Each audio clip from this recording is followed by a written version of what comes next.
Hi everyone, join me as I create this cute doggy portrait. I love these. I think they are so cute. I did a portrait of my own dogs and they turned out absolutely adorable. Right now I am outlining the dog. I'm using my Deco Color acrylic paint marker. I start with black and then I go in with my white paint marker. However, my paint marker decided it was not going to work. So I used white acrylic paint, which worked just as good.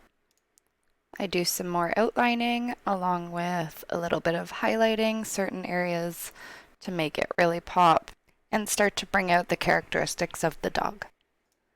After a little bit more outlining and highlighting in certain areas, the first step of the portrait is complete.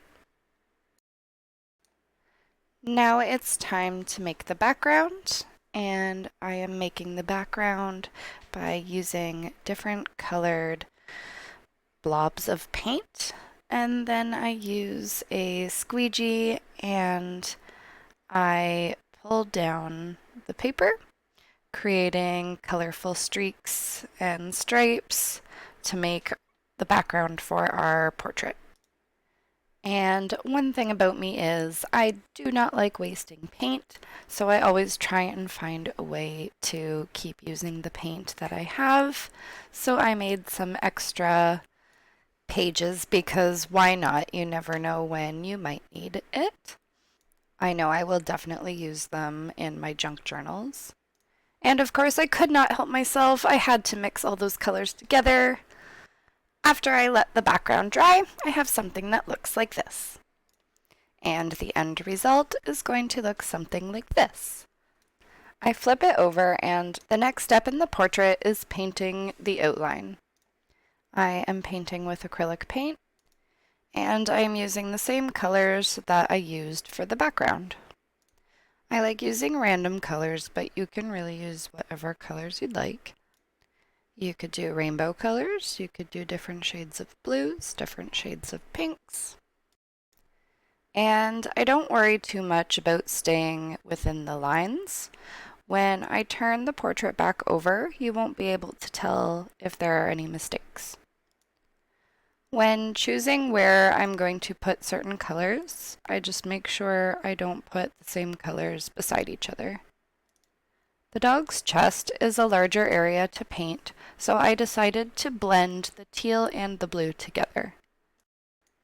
Every animal is different, so each outline may look a bit different and may have different patches to paint. This just so happened to be a big area, and blending both colors really worked out. I went over each color a few different times just to make the colors really pop. So after the portrait is dry, I spray both sides with a semi-gloss sealer so that everything stays protected. The last step of this fun little portrait is putting it all together in a frame. I absolutely love the way that this turned out, and it was so fun to make.